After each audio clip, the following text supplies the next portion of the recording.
भलीकार नाज़रीन, untold stories में आऊं आहियां अव्हां जी मेज़बान फ़हमीदा रियाज़। हिन प्रोग्राम में असीं इंसानी हक़नि, औरतुनि, ॿारनि, ट्रांस मज़दूरनि जे हक़नि खां अलावा कानून, माहौल ऐं समाज जे उन्हनि किरदारनि जूं कहाणियूं बयानु कंदा आहियूं जिन खे नज़रअंदाज़ कयो वञे थो या उहे पस मंज़र में रहंदा आहिनि।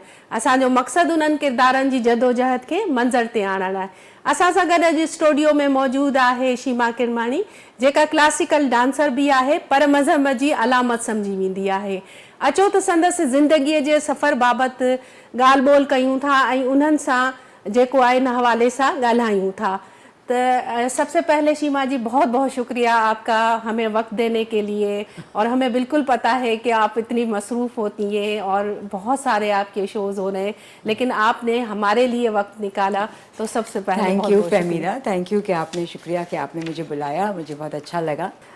शीमा जी, ये बताइएगा कि आपके वालिद ब्रिटिश आर्मी में भी रहे, उसके बाद पाकिस्तान आर्मी में शामिल हुए, तो कराची आने से पहले आप उनके साथ कहाँ कहाँ रही थी? जी, यही मज़ा था मेरे ख़्याल में बचपन में हमारा कि हम छोटे छोटे शहरों में, हमने बचपन में ही तकरीबन पूरा पाकिस्तान देख लिया था। मतलब मरी कुलदना से लेके पेशावर, झेलम, रावलपिंडी, लाहौर, खारियाँ, लाला मूसा, इस तरह के मुल्तान, ये सारे शहर देख लिए थे। आखिरी पोस्टिंग मेरे वालिद की कराची में ही हुई थी और उसके बाद वो यहीं पे रिटायर होके फिर हम लोग, मैं समझती हूँ मैं कोई 12-13 साल की थी जब हम कराची आ गए, तब से हम यहीं पे रहते हैं। शीमा जी, आप हमारे देखने वालों को बताइएगा कि ज़ाहिर है आपने जब कराची देखा तो कैसा था जब आप कराची आई थी? जब आप बता रही हैं कि आप 12 साल की थी, 13 जी साल, तो जी उस जी, वक्त कराची कैसा था? बहुत शानदार था। उस वक्त का कराची जो था ना, मैं आपको बता नहीं सकती कितना। एक सबसे पहली बात ये कि इतनी लोगों की वैरायटी जो थी कराची शहर में, मतलब गोनी से लेकर बर्मी से लेकर बंगाली तो थे ही थे, हर मज़ाहिब, हर शक्ल सूरत का इंसान यहाँ बसता था और फॉरेनर्स भी बहुत आते थे। क्योंकि देखिए ये उस ज़माने की बात है जब कराची बड़े सगीर कैपिटल था पाकिस्तान का। पाकिस्तान का। हाँ, कैपिटल सिटी था, तो बहुत डाइवर्सिटी थी, बहुत प्लूरलिज्म था, बहुत रंग थे कराची के। हम जिस सड़क पे रहते थे ना, वो ट्रैम पट्टा लाइन थी, ट्रैम चलती थी। और इतना मज़ा आता था फहमीदा कि हम घर से निकले, ट्रैम पे बैठे और सदर, एक तरफ सदर है, एक तरफ कैंट स्टेशन, तो वो वाली ट्रैम पट्टा लाइन पे हम रहते थे। तो मज़ेदार शहर था। जब मैं थोड़ी बड़ी हुई हूँ तो सिनेमा हॉल इतने थे कराची में, हम लोग लड़कियाँ स्कूल से मैटनी शो, जो दोपहर का शो होता है, देखने निकल जाते थे और आराम से इस शहर में आराम से घूम सकते थे। बस में बैठ के, रिक्शा में बैठ के, टैक्सी में बैठ के, कैसे भी फिल्म देखने जा रहे हैं, एंजॉय कर रहे हैं। और ये जो सदर का इलाका है वहाँ पे, क्योंकि वहाँ पे गोनीज़ बहुत रहते थे और पोर्चुगीज़ वगैरह ना, तो सड़क पे वो लोग बैठ के अपनी म्यूज़िक बजाते थे और लड़कियाँ स्कर्ट्स पहने हुए घूम रही हैं, फिर रही। एक तरह की, मैं समझती हूँ कराची शहर में जिस तरह की आज़ादी थी वो अब पाकिस्तान में कहीं नहीं दिखती। वो शायद कहीं वेस्ट के शहर में जो महसूस होती है, मगर पाकिस्तान से वो चीज़ ख़त्म हो गई। मेरी क्लास में जब हम स्कूल जाते थे तो हिंदू, क्रिश्चियन, सिख, पारसी, एक जूइश बच्चा भी था, इतनी डाइवर्सिटी थी इस शहर में। तो ये बहुत ही खूबसूरती थी कराची की। और ज़ुबानें भी, और इतनी ज़ुबानें बोली जाती थी। और ये जो फेस्टिवल्स होते हैं, मजहबी फेस्टिवल्स भी, एक इलाके में क्रिसमस मना रहे हैं तो फिर सब लोग उसको उसमें हिस्सा ले रहे हैं। ईद, बकरा ईद में भी और नौरोज़ में भी, नौरोज़ भी मनाया जाता था कराची में। तो मैं समझती हूँ मज़ेदार शहर था। इस शहर में वो भी थे, डिस्कोथेक्स भी थे और बहुत बुक शॉप्स थी। हम लोग घंटों बुक शॉप में बैठते थे, किताब खरीदो या ना खरीदो, आप जाके आधी किताब पढ़ ले सकते थे बुक शॉप में बैठ के। इस तरह का शहर था ये। तो I really miss old Karachi. Sheema ji, मैंने पढ़ा भी है कि आपकी वालदा जो थी वो क्लासिकल डांसर थी اور یہ بھی ہے کہ آپ کے ننیال میں جو ایک بڑا سا گٹار بھی تھا اور طبلہ بھی، اس طرح سے باقاعدے جو ہے استاد آتے تھے ڈانس جی سکھانے. میری والدہ کلاسیکل ڈانسر بالکل نہیں تھیں، ان کو شوق تھا اور سیکھتی تھیں وہ. خاص طور سے شروع میں جب ہم لوگ چھوٹے تھے تب ان کے پاس، جب وہ اپنے گھر جاتی تھیں اپنے والدین کے گھر حیدرآباد دکن میں، تو وہاں ان کے استاد آتے تھے، مگر انہوں نے کبھی پرفارمنس وغیرہ نہیں کیا. کبھی بھی نہیں بس شوقیہ ستار بھی شوقیہ سیکھتی تھیں، پینٹنگ بھی کرتی تھیں شوقیہ.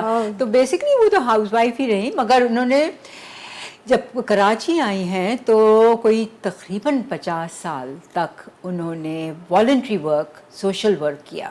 افواہ کا نام سنا ہوگا، آل پاکستان. افواہ کی وہ وائس پریزیڈنٹ تھیں اور بہت زیادہ کام کرتی تھیں والنٹری ورک عورتوں کے لیے. مطلب ہیلتھ کلینکس وغیرہ چلاتی تھیں، فیملی پلاننگ کے کلینکس چلاتی تھیں، بہت کام کرتی تھیں. بالکل.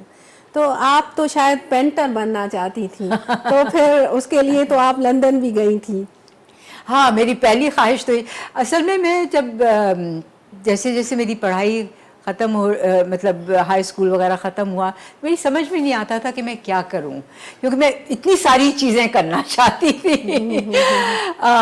اور جب اسکولنگ ختم ہوئی تو میں نے سوچا کہ میں پینٹر بننا چاہتی ہوں بالکل، اور میں آرٹ کالج گئی. مگر آپ دیکھیے بچپن میں ہی کراچی میں ہی جب ہم آئے تو ہم نے ڈانس بھی سیکھنا شروع کر دیا تھا، میوزک بھی سیکھتے تھے، کلاسیکل میوزک، ویسٹرن بھی سیکھی، پیانو بجانا، پڑھنا، یہ ساری چیزیں.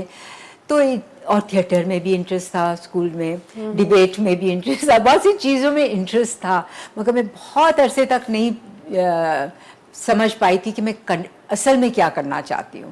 تو میں نے پھر پینٹنگ شروع کی، میں نے پینٹنگ کے ایگزیبیشنس بھی کیے، سولو ایگزیبیشنس بھی کیے.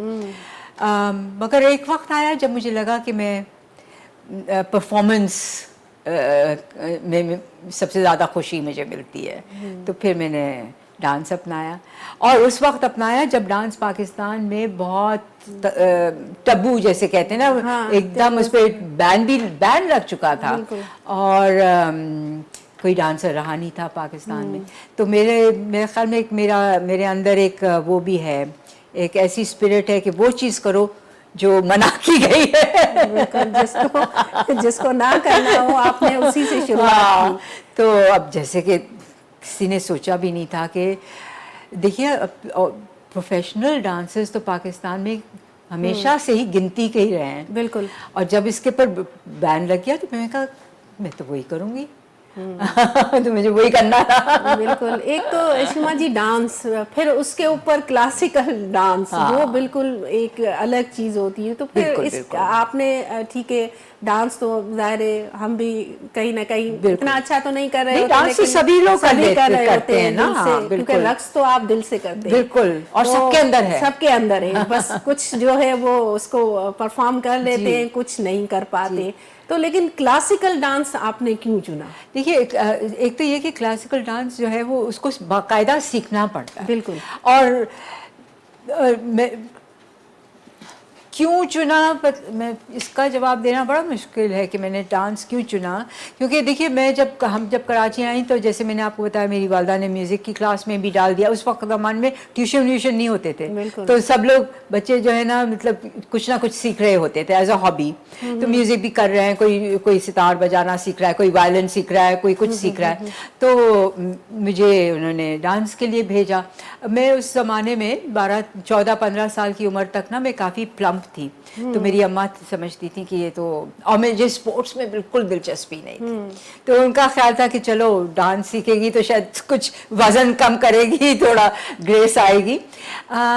مگر اصل میں نے چوز نہیں کیا. جیسے جیسے میں اس کو سیکھتی گئی ویسے ویسے اس کے اندر میں ڈوبتی گئی. مطلب مجھے لگا کہ یہ کلاسیکل جو ہے اس میں بہت ڈیپتھ ہے، اس میں اتنا کچھ ہے جو کہ اور کسی موضوع میں مجھے नहीं दिखता था कि इसमें आप एक्सप्रेस भी कर सकते हैं, इसमें आपका मूवमेंट भी है, इसमें म्यूज़िक का भी ताल्लुक़ है, शायरी का भी ताल्लुक़ है, किस्सा कहानियाँ सुनाने का भी तरीक़ा है। तो ये सारी चीज़ें एक तरह से मुझे लगा कि इसी में आ जाती हैं, जिन चीज़ों की मुझे दिलचस्पी थी कि अब अच्छा। और फिर शुरू से मुझे ये दिलचस्पी थी कि मैं जो भी करूँ उसमें कुछ मतलब हो।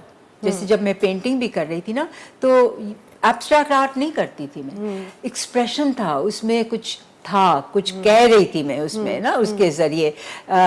तो वो जो एक अंदर से एक ख्वाहिश होती है कि आप अपने ख़यालात को दूसरे तक पहुंचाएं, तो वो मुझे लगा कि डांस में तो बहुत गज़ब के तरीके से हो सकता है। बिल्कुल। जब आप हमारे देखने वालों को बताइएगा कि जब आप तालिब इल्म के ज़माने में थी, तो उस वक्त तो ज़ाहिर है कराची में डांस क्लब भी हुआ करते थे, ठीक है, स्टेज भी हुआ करता था। हाँ। तो आपको क्या वो सारा याद है? बहुत अच्छी तरह से याद है। खैर हम जब उस वक्त तो हमें तो इजाज़त नहीं थी नाइट क्लब्स वगैरह में जाने की, मगर ये कि अखबारों में उसके एड्स आते थे, वो देखते थे और सुनते थे सबसे।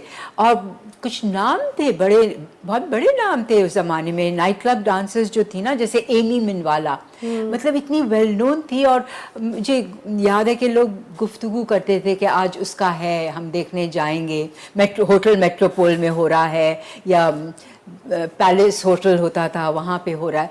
तो ये सारी चीज़ें सुनने में ज़रूर आती थी, मगर जैसे जैसे मैं बड़ी हुई हूँ, मतलब अपनी टीन एज की उम्र में, तो यहाँ पे वो होते थे, डिस्कोथेक्स होते थे, जहाँ पे बाकायदा म्यूजिक लगी होती थी, पॉप म्यूजिक, और लोग ट्विस्ट वगैरह डिस्को डांस करते थे। तो वो सब भी मुझे याद है, हम जाते थे।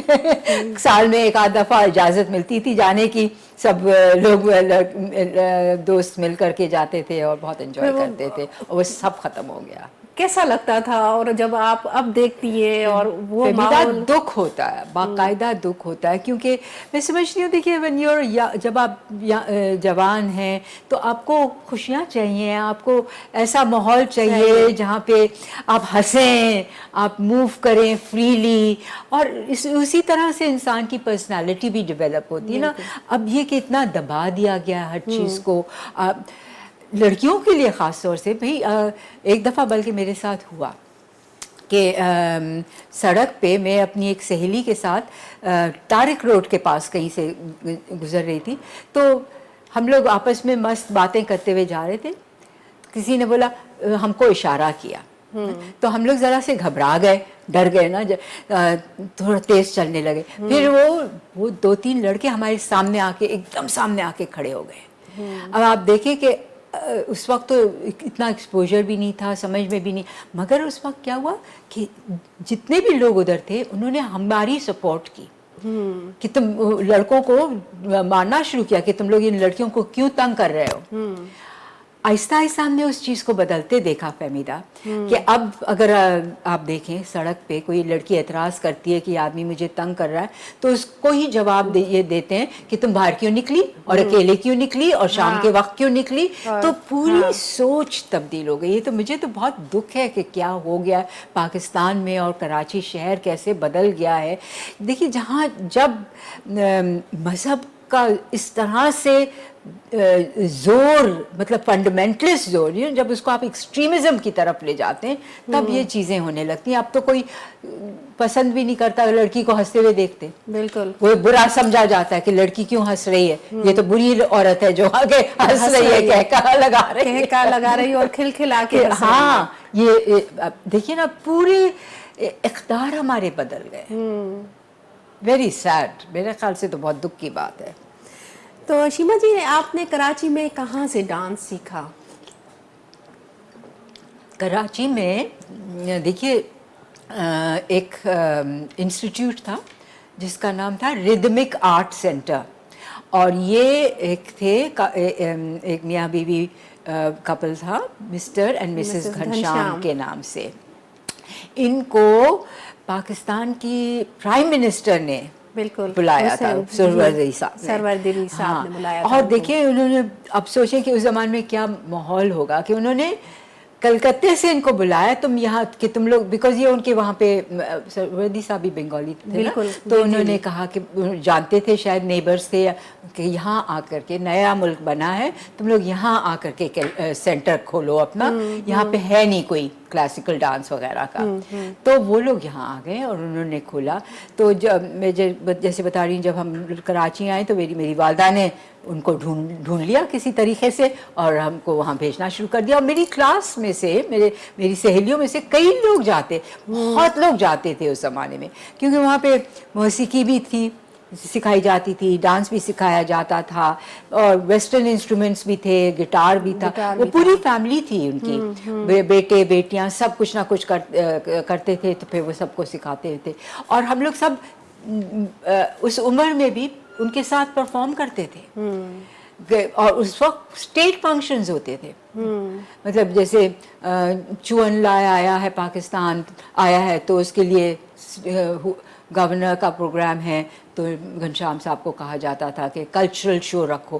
تو کلچرل شوز بہت ہوتے تھے اور اسپیکٹیکلز ہوتے تھے, بڑے بڑے ہوتے تھے. تو اس میں ہم لوگ جیسے چھوٹے بچے بھی اس میں حصہ لے رہے ہیں, ہر قسم کا ڈانس ہو رہا ہے, فوک ڈانس بھی بہت تھا. اور ڈانس ڈراماز بناتے تھے, گندھارا پہ انہوں نے بنایا, موہنجو پہ انہوں نے بنایا. اس طرح سے کلچر ایکٹیویٹی پہلے زیادہ تھی, اور حکومت کی طرف سے بھی تھی نا. بالکل. تو جب آپ ہمیں یہ بتائیے گا کہ بنگلہ دیش کی آزادی کے بعد یہاں کے آرٹ اور کلچر پر کیا اثرات ہوئے تھے؟ دیکھیے جب 71 ہوا نا تو اس وقت ہی بہت سارے میوزیشنس, موسیقی, کیونکہ بہت سارے بنگالی تھے, کمپوزرز, میوزک کمپوزرز بہت سارے بنگالی تھے, ڈانسرز بہت سارے بنگالی تھے. تو وہ لوگ تو سب چلے گئے. اور میں سمجھتی ہوں کہ جو یہاں پہ ویسٹ پاکستان میں جو تھا وہ ان بنگالیوں کا بہت انفلوئنس تھا آرٹ کی وجہ سے, آرٹ کے پر, کیونکہ ان لوگوں میں دیکھیے پینٹرز بھی وہ ویل نون تھے, ڈانسرز, میوزیشنز, کمپوزرز, یہ سب. تو 71 کے بعد سے ہی کلچرل ڈیٹیریوریشن ایک طرح سے شروع ہو گیا, بہت زیادہ. اتنی اکیڈمیز تھیں وہ سب بند ہو گئیں. نظرل اکیڈمی تھی, رونا لیلا تھی, یاد ہے, شہناز بیگم تھی, اتنے غضب کے آرٹسٹ تھے, وہ سب چلے گئے. اور کوئی رہا ہی نہیں. اور اس کے بعد پھر یہ ضیاء الحق کا دور آ گیا, اس میں اور مزید بینز لگ گئے. اور دیکھیے اس حد تک کہ عرس پہ بھی جب لوگ آتے تھے وہاں پہ دھمال ڈالنے, اور باہر پورا جشن لگتا تھا, میلہ رکھتا تھا, ہر عرس جس بھی سینٹ کا عرس ہو رہا ہے, تو وہ سب بھی بند کروا دیا نا انہوں نے. تو فوک ڈانسنگ بھی ختم ہو گئی. یہ سب بہت افسوسناک بات ہوئی کہ فوک ڈانسنگ بھی ختم ہو گئی. اب دیکھیں نا, میں تو ساری بچپن میں یہی سنتی تھی کہ سندھ میں جاؤ تو اتنی فوک ڈانسنگ ہے, اتنی میوزک ہے, مگر آہستہ آہستہ سندھ میں بھی چینج ہونے لگا نا. ایک تو پھر مدرسہ کلچر آ گیا سندھ میں بھی, اب جا کے کچھ ریزسٹنس شروع ہوئی. میں بیچ میں میں سمجھتی ہوں کہ سندھ میں بھی لوگوں کو سمجھ میں ہی نہیں آیا کہ ہو کیا رہا ہے یہ. اور دیکھتے دیکھتے اتنے مدرسے کھل گئے, دیکھتے دیکھتے لوگوں کی سوچ بدل گئی, کیونکہ جو بچے مدرسے میں جا رہے ہیں اور بڑے ہو رہے ہیں ان کی تو سوچ بالکل اور ہی ہے. بالکل. تو آپ کیا سمجھتی ہیں یہ جو خال پیدا ہوا تھا اس وقت, اس کو کیا پر کیا گیا ہے کسی شکل میں, جو ایک گیپ آ گیا تھا؟ نہیں, مجھے نہیں لگتا کہ گیپ کو پورا ختم کیا گیا ہے, مگر جو چیز اب دیکھنے میں آ رہی ہے, خاص طور سے میں کہتی ہوں ہمارے سندھ میں جو چیز آ رہی ہے وہ ریزسٹنس پیدا ہو رہی ہے. کیونکہ ایک دم لوگوں کی سمجھ میں آ گیا کہ یہ جو ریلیجس ایکسٹریمزم ہے یہ کہاں لے جا رہا ہے ہم کو, نفرتیں بڑھا رہا ہے, ایک دوسرے کو مروا رہا ہے. تو میں سمجھتی ہوں اب جا کر کے, مطلب بیچ میں گیپ جو تھا وہ کلچرلی تو فل نہیں ہوا, کیونکہ ابھی بھی لوک رقص وغیرہ عام لوگ نہیں کرتے, پہلے کرتے تھے. اب گاؤں میں آپ جائیں, تھر میں کہیں بھی جائیں, تو میں تو ہر وقت کوشش کرتی ہوں کہ میں ڈھونڈوں, کھوج کے نکالوں کہ یہاں اس علاقے کا کیا ہے رقص, مگر اب نہیں, بہت کم ملتا ہے, بہت مشکل میں. اگر لوگ کرتے بتانا بھی نہیں چاہتے کہ ہم کرتے تھے, گھبراتے, کیونکہ اتنا پریشر ہے دوسری طرف سے ان کے اوپر کہ یہ چیزیں بری ہیں, غلط ہیں, ان کو نہیں ہونا چاہیے وغیرہ وغیرہ. تو مگر اب مجھے لگتا ہے کہ ایک ریزسٹنس موومنٹ بن رہا ہے ان ساری چیزوں کے خلاف, تو یہ ایک اچھی بہت پازیٹیو چیز ہو رہی ہے. नाज़रीन, हिते असांजो वक़्तु थियो आहे हिकिड़े ब्रेक जो, ऐं असां ब्रेक खां पोइ वापसि जेको आहे पंहिंजो प्रोग्राम वरी शुरू कयूं था.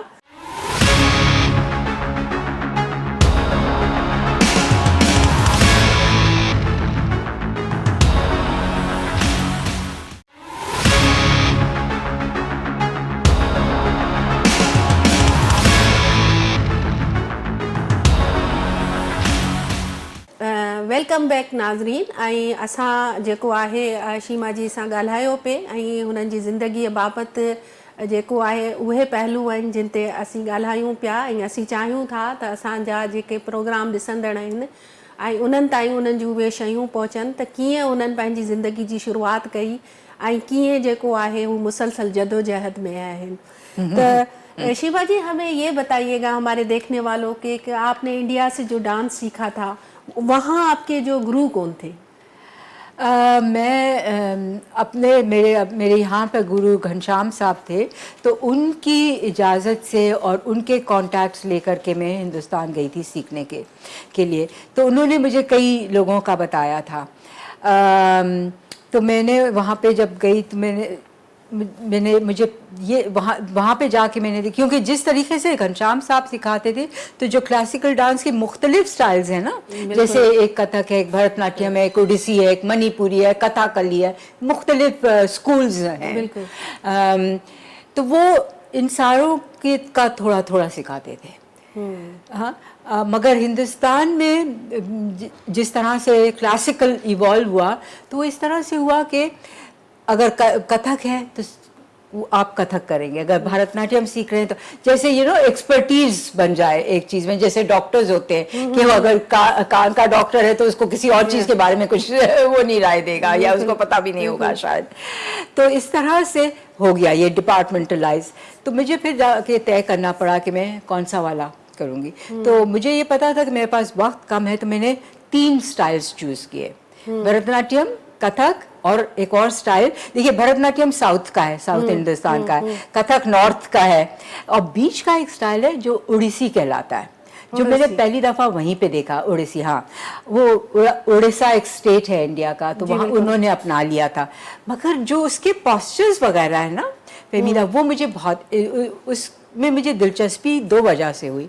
एक तो मैंने देखा कि उसके जो बेसिक पॉस्चर्स हैं वो रिलेट करते हैं जो मोहनजोदारो की रूइन से जो स्टैचुएट्स वगैरह मिले ना, जैसे डांसिंग गर्ल सिम्बारा का है, तो उस वही पॉस्चर्स हैं उड़ीसी डांस में. अच्छा. तो हाँ, बहुत ताजुब की बात है. और फिर मैंने जब सफ़र किया यहाँ सिंध में, और मैं ये थरपारकर वगैरह गई और जैन मंदिर वगैरह मैंने देखा, वहाँ पे जो चीज़ें, जो कार्विंग्स हैं, जो अभी भी हैं, काफ़ी बुरे हाल में हैं मगर हैं, तो वो इतनी बिल्कुल वैसे ही हैं.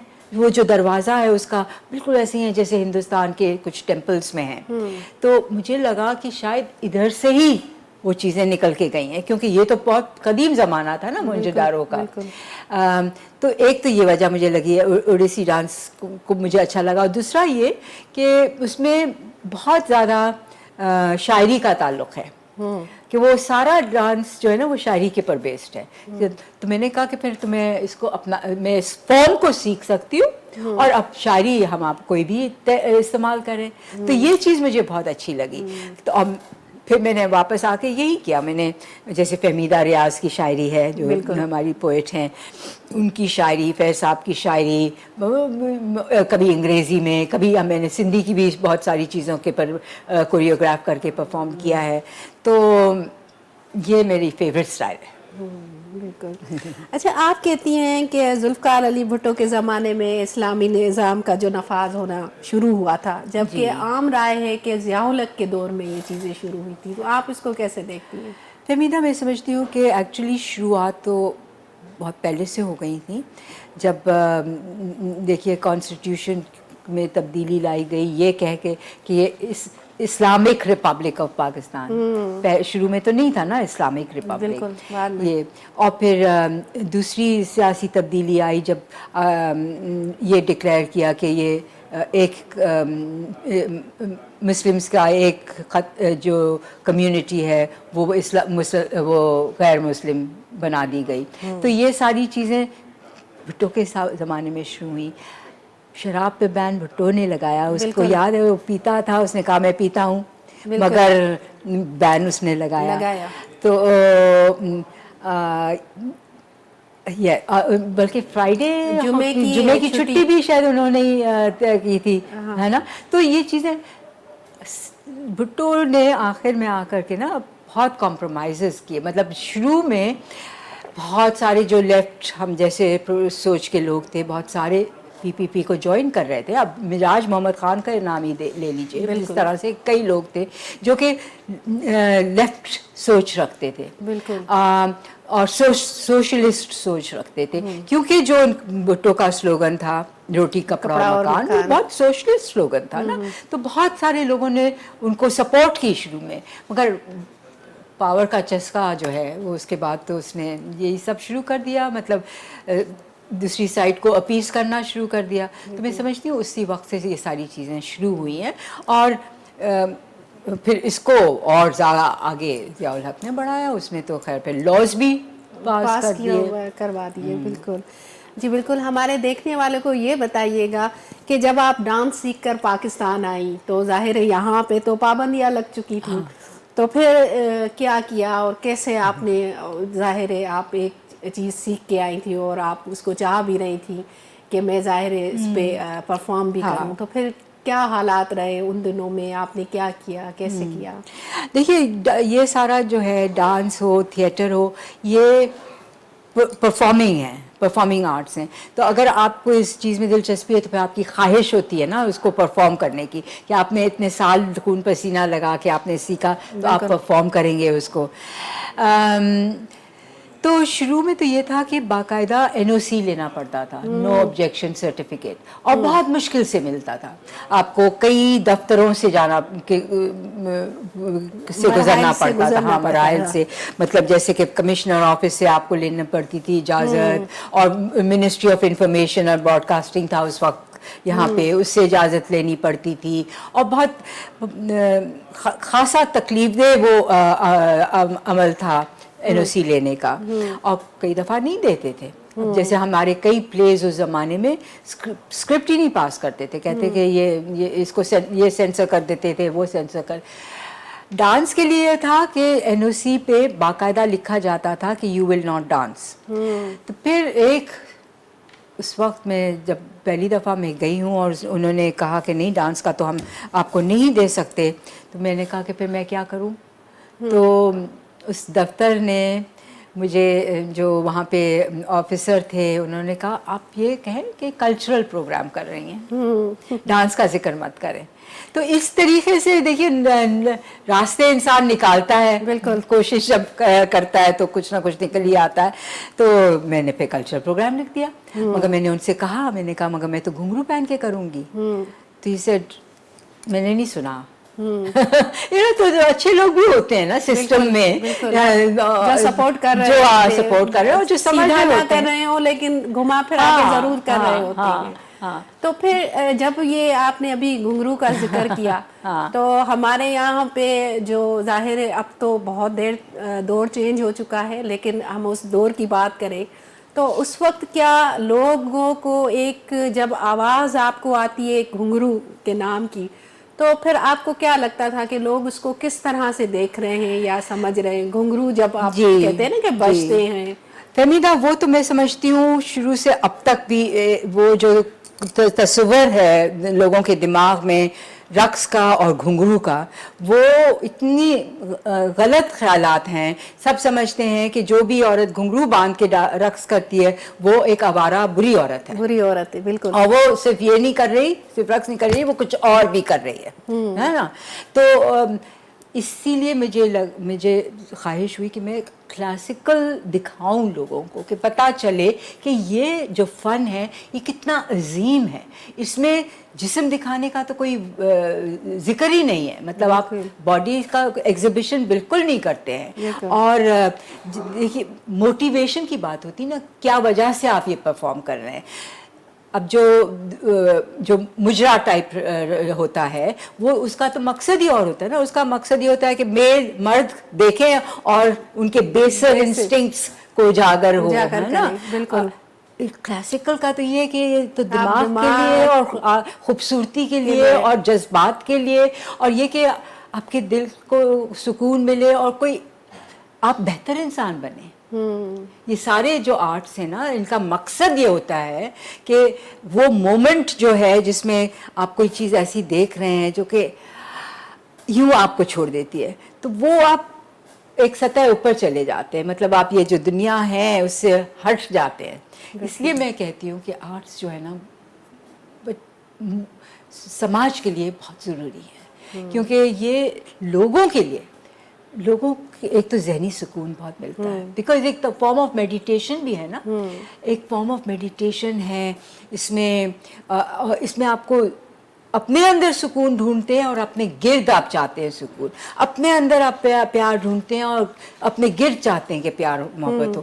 तो ये जो आपस की नफरतें और खून खराबा है ना, उससे दूर जाना चाहता है इंसान जो आर्टिस्ट है।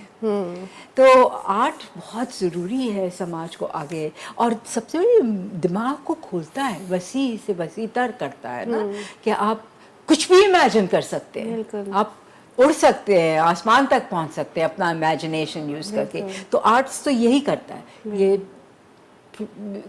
पुश करता है कि आप तसव्वुर करें जो आप तसव्वुर करना चाहते हैं अपनी खुशी के लिए, अपनी प्यार मोहब्बत खूबसूरती, यही सारी चीज़। इसीलिए फिर आहिस्ता आहिस्ता मैंने इस तरफ भी थोड़ा सा रुझान अपने आप को लाई, ये कि मैं सूफ़ी शायरी वगैरह पढ़ूं, क्योंकि मुझे लगा कि ये एक और तरीका है एक्सेप्टेंस क्रिएट करने का। क्योंकि मैं बार बार ये बात रिपीट करती हूँ कि देखिए हमारे जो ये सारे सूफ़ी बुज़ुर्ग थे, ये खुद सब रक़्स करते थे ना। मौलाना रूमी रक़्स करते थे, बिल्कुल, बुल्ले शाह रक़्स करते थे। मैं तो कहती हूँ कि लाल शहबाज भी करते ही होंगे, उनके दरबार पे क्या होता है, यही रक़्स होता है ना। तो ये तो, और फिर अमीर खुसरो करते थे। तो ये सब लोग, मधुलाल पंजाब में सब, तो ये क्या बुरे लोग थे? तो ये कोई गलत काम कर रहे थे, है ना। तो इसलिए फिर मैंने इनकी शायरी वगैरह भी इस्तेमाल की और उनके मूवमेंट्स भी सीखे कि डिवोशनल डांसिंग में क्या होता है। नाज़रीन, तहां अॼु असांजो पहिरियों हिसो ॾिठो प्रोग्राम जो। असांजो सेकंड हिसो जेको आहे तहां अॻे प्रोग्राम में ॾिसंदो। अनटोल्ड स्टोरीज़ जे सेट तां फ़हमीदा रियाज़ खे इजाज़त ॾिजो। अलावाई।